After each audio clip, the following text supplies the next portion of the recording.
Lalu Allah ingin perlihatkan kepada dia keajaiban. Di depan mata dia di sungai ada batang pohon yang sedang ngapung. Di atasnya ada seekor burung bangau. Burung bangau itu matanya buta, kakinya patah. Di atas batang pohon yang sedang jalan di atas sungai. Apa kata orang ini? Saya inginkan bagaimana Allah memberikan rezeki burung bangau ini.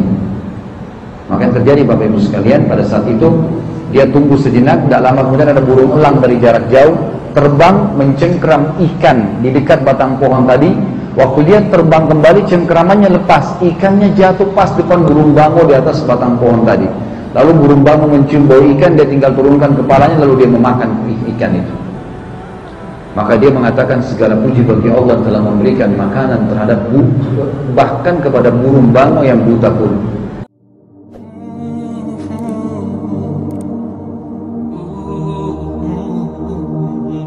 Tidak ada seekor hewan pun yang melata di permukaan bumi ini, atau berenang di dalam air, atau yang tersembunyi di semak-semak, melainkan Allah lah yang telah menciptakan rezekinya atau makanannya, dan yang memberikan petunjuk untuk mengetahui bagaimana cara mendapatkannya, memakan dan menggunakannya.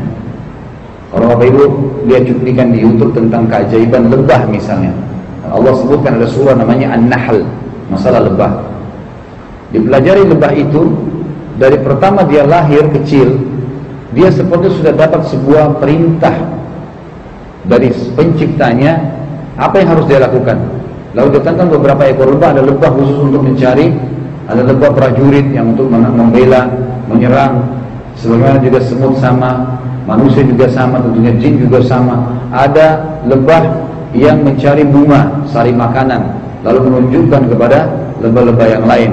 Ada lebah betina yang memang disarang untuk berkembang biak. Ada lebah-lebah yang untuk dijadikan sebagai produksi madu dari perutnya pada saat sudah mengambil sari madu, sari bunga dan seterusnya.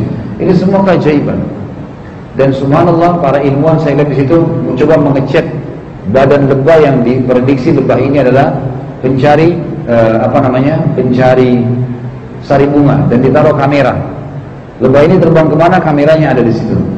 Dilihat, maka dia terbang jauh sekali, berapa kilometer, kemudian dia temukan sana ada bunga. Lalu kemudian dia tidak mengambil sari bunga itu sendirian, dia pulang ke sarangnya kembali. Saya lihat cuplikannya begitu. Sampai dia tiba di sarangnya, kemudian dia menari-narikan badannya. Itu kalau dilihat secara ilmiah, sekian gerakan ekor ke sebelah timur, kesekian gerakan ekor ke sebelah barat, ya, ke utara, ke selatan, menunjukkan kepada teman-temannya di sana arahnya. Yang kata para ilmuwan, cara seperti ini mustahil manusia bisa tahu kecuali dia mempelajarinya. Ini cara yang alami. Dari mana lebah tahu di sana sari bunga, kemudian dia pergi, kemudian diambil sama dia? Dari mana tahu ini semua? Tidak ada kecuali dari Sang Pencipta, Allah Subhanahu wa Ta'ala. Begitu juga dengan yang lain-lainnya, kita tarik dalam semua keadaan kita. Mulai dari seekor semut yang merupakan hewan paling kecil hingga manusia yang merupakan makhluk paling sempurna dan paling maju, semuanya membutuhkan Allah yang Maha Tinggi dan Maha Mulia untuk keberadaannya, pembentukannya dan untuk makanan dan rezekinya. Allah Subhanahu wa Ta'ala sematalah penciptanya yang membentuknya, memberinya makanan dan rezeki. Berikut ini beberapa ayat yang menegaskan kenyataan tersebut dan menetapkannya secara tegas dan jelas. Surah Abasa ayat 24 sampai 31. A'udzu billahi minasyaitonir rajim. Falyanzuril insanu ila ta'amih anna sawabnal maa'a sabba thumma shaqaqnal arda shaqqa fa'ambatna fiha habba wa 'qatba wa zaitunan wa nakhla wa hada'iqa ghulba wa fakihatan wa abba. Maka hendaklah manusia itu memperhatikan makanannya. Sungguhnya kami benar-benar telah mencurahkan air dari langit. Yang kita makan selama ini dari mana semua? Hewan-hewannya, tumbuh-tumbuhannya dari mana asalnya? Allah ceritakan awal kisahnya. Dari hujan yang kami curahkan dari langit. Kemudian kami membelah bumi dengan sebaik-baiknya. Lalu kami tumbuhkan biji-bijian di bumi itu, anggur dan sayur-sayuran, zaitun dan pohon kurma, kebun-kebun yang lebat dan buah-buahan serta rumput-rumputan. Dari situ manusia akhirnya hidup, hewan-hewan hidup. Dari awal Allah menceritakan kisahnya dari air yang turunkan dari langit. Fenomena alam yang bisa kita lihat sebagai fakta, memang Allah merincikan itu secara detail. Dalam surah Thaha ayat 53 sampai 54 Allah juga berfirman, A'udzubillahi minasyaitonirrajim, wa anzala minas samaa'i ma'an fa akhrajna bihi azwajan min nabatin syatta qul war'au an'amakum. Al-ayat. Dan dia Allah yang telah menurunkan air hujan dari langit, maka kami tumbuhkan dengan air hujan itu berbagai macam jenis tumbuh-tumbuhan yang beraneka ragam. Makan dan gembalakanlah binatang-binatang ternak kalian. Tidak ada yang pernah mengaku turun hujan. Kalau iya silakan turunkan setiap saat kami mau, nggak bisa. Setetes air pun tidak pernah ada manusia yang mengaku dia menciptakannya. Air ini Bapak Ibu sekalian dengan keunikannya seperti ini. Dan ini kalau kita cek lagi dengan alat-alat tertentu, kita akan temukan dalamnya ada zat besinya, ada ini, ada itu, segala macam. Siapa yang membuat komposisi air ini? Siapa yang membuatnya kasat mata sehingga tidak kelihatan kecuali jernih seperti putih, padahal di dalamnya banyak komponen-komponen tertentu. Saya pernah didatangi oleh seseorang bawa alat, dimasukin, dicek. Itu dalam hitungan beberapa detik saja sudah berubah keluar semua komponennya air itu. Ada di situ seperti rumput-rumputan, ada seperti besi, zat besinya, ada seperti minyaknya dan seterusnya. Itu keajaiban luar biasa. Padahal kalau kita minum, kita lihatnya hanya seperti ini saja, jernih. Siapa yang menciptakan? Ada yang bisa ciptakan setetes air? Siapa kira-kira? Tidak ada yang pernah mengaku kecuali Allah, dan ayat demi ayat Al-Quran membenarkan masalah itu, serta ketentraman jiwa bagi orang yang meyakininya. Kemudian juga dikatakan di dalam surah Al-Hijr ayat 22, Allah berfirman, A'udzubillahi minasyaitonirrajim, fa'anzalna minas samaa'i ma'an fa'asqaynakumuhu wa ma antum lahu bikhazinin. Dan kamilah yang benar-benar telah menurunkan hujan dari langit, lalu kami beri minum kalian dengan air itu, dan sekali-kali bukanlah kamu yang menyimpannya. Hujannya turun, Allah sudah siapkan wadahnya, ada lautan, ada sungai. Tidak ada seorang pun di antara kita yang bisa menyimpan itu. Kalau hujan turun semua, nampung semuanya nggak bisa. Kita nampung sebagian kecil malah di rumah kita, atau jadi mata air. Itu pun Allah yang buat mata air tersebut, kemudian baru disalurkan ke rumah-rumah kita. Terakhir di poin kedua adalah secara akal tadi, kalau dia menyiapkan rezeki, dia juga berfirman yang tidak ada pemberi rezeki selain dia dalam surah Hud ayat 6. A'udzubillahi minasyaitonirrajim, wa ma min dabbatin fil ardi illa 'alallahi rizquha wa ya'lamu mustaqarraha wa mustawda'aha. Al-ayat. Tidak ada seekor binatang melata pun di muka bumi ini melainkan Allah lah yang memberi rezekinya, dan dia mengetahui tempat berdiamnya binatang itu dan tempat penyimpanannya. Apabila sudah terbukti tanpa ada yang dapat menyanggahnya, maka tidak ada yang memberi rezeki selain Allah. Bahwa tidak ada yang memberi rezeki selain Allah, maka hal itu menjadi bukti atas rububiyah terhadap segala sesuatu. Pernah Ibnu Qayyim rahimahullah,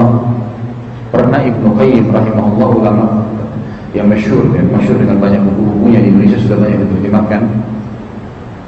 Itu jalan menuju ke satu tempat, lalu dia lewat di semak belukar, dan dia temukan di semak belukar itu ada seekor ular yang matanya buta. Ketahuannya kena kelopak mata yang terbuka, dua-dua matanya berwarna putih. Ibnu Qayyim mengatakan ular ini sedang buta. Lalu dia bilang dalam dirinya sendiri, saya ingin lihat bagaimana Allah memberikan rezeki ular ini. Lalu diikuti sama dia. Ular itu rupanya tidak merasa kalau ada manusia ikutin. Ibnu Qayyim ikutin pelan-pelan. Ular ini jalan terus dengan mata buta, dia tidak tahu ke arah mana, sampai tubuhnya tersentuh sebuah batang pohon besar. Kemudian dia naik merayap ke atas sampai tiba di batang pohon. Tiba di batang pohon, Ibnu Qayyim bilang, saya angkat kepala saya ke atas batang pohon ini, lalu saya melihat ada seekor anak burung yang sedang membersihkan sayapnya, yang tidak menyadari kalau ada ular di sebelahnya. Ular pun dengan mata buta tidak tahu kalau ada burung, tapi tiba-tiba saja dia mencium bau mangsanya si ular ini, lalu dia menyergap burung tersebut dan dia memakannya. Kata Ibnu Qayyim, segala puji bagi Allah yang telah menyiapkan makanan bahkan untuk ular yang buta matanya. Seorang ulama tabi'in yang lain pernah selesai kerja di kebun kurmanya, capek, letih sekali. Lalu dia berdoa sama Allah, dia keluar dari kebunnya, duduk di pinggir sungai. Dia mengatakan, ya Allah, semoga Engkau memberikan hasil maksimal dari perkebunanku ini. Lalu Allah ingin perlihatkan kepada dia keajaiban. Di depan mata dia di sungai ada batang pohon yang sedang ngapung. Di atasnya ada seekor burung bangau. Burung bangau itu matanya buta, kakinya patah. Di atas batang pohon yang sedang jalan di atas sungai. Apa kata orang ini? Saya inginkan bagaimana Allah memberikan rezeki burung bangau ini. Maka yang terjadi Bapak Ibu sekalian, pada saat itu dia tunggu sejenak, tidak lama kemudian ada burung elang dari jarak jauh terbang mencengkram ikan di dekat batang pohon tadi. Waktu dia terbang kembali, cengkramannya lepas, ikannya jatuh pas depan burung bangau di atas batang pohon tadi. Lalu burung bangau mencium bau ikan, dia tinggal turunkan kepalanya lalu dia memakan ikan itu. Maka dia mengatakan segala puji bagi Allah telah memberikan makanan terhadap bahkan kepada burung bangau yang buta pun. Apalagi kita manusia. Ada seseorang pernah datang Bapak Ibu sekalian kepada seorang syekh di Saudi, dan dia bilang, saya orang miskin syekh, minta bantuan. Kata syekhnya, kau orang kaya. Dia bilang yang kedua kali, saya orang miskin syekh. Syekhnya bilang, syekh ini kalau kita kiai, ustaz. Kamu orang kaya, kata syekhnya. Ketiga kali orang ini bilang, saya orang miskin syekh, saya butuh bantuan. Kata syekhnya, kau orang kaya. Yang keempat kali dia bilang, syekh, dari mana anda bisa lebih tahu keadaan saya? Saya demi Allah orang miskin, saya lebih tahu keadaan saya. Kata syekhnya, demi Allah kau orang kaya. Kaget dia. Lalu dia bilang, bisa anda terangkan? Kata syekhnya, tentu bisa. Mau kau saya hitung kekayaan Allah yang diberikan kepada kamu? Dia bilang, iya. Baik, berapa jari-jari tanganmu? Dia bilang 10. Kata syekhnya, mau gak tanganmu, jarimu satu saya potong, saya berikan untuk kau 1 juta real. Mau gak? 3,5 miliar satu jari, potong tapi kasih ke saya. Dia bilang tidak mau syekh. Baik, kau punya 10 jari, berarti kau punya 10 juta real, 35 miliar. Mau nggak matamu satu saya congkel, saya kasih 1 juta real? Tidak syekh. Baik, kau punya 2 juta real, kupingmu satu saya potong 1 juta real? Nggak mau. Semua nggak mau. Kata syekhnya, tubuhmu ini miliaran real, kamu kaya raya, kamu tinggal keluar cari makan dan minum saja, nggak lebih dari itu. Allah pencipta sudah menyiapkan segala kebutuhanmu, tidak boleh mengeluh. Semut aja di lubangnya Allah kasih makan, apalagi kita gitu. Cuma manusia banyak tidak mengenal Tuhannya. Makanya pentingnya memahami masalah tauhid. Bagaimana kita meyakini Allah ada dan membaca ayat-ayat Al-Quran sebagaimana kita sudah bacakan tadi, supaya muncul keimanan itu. Karena keimanan kepada Allah kalau sudah muncul, orang bodoh menjadi pintar, orang takut jadi berani, ya. Orang yang buruk menjadi baik, orang yang pelit jadi dermawan, berubah semua dengan keimanan.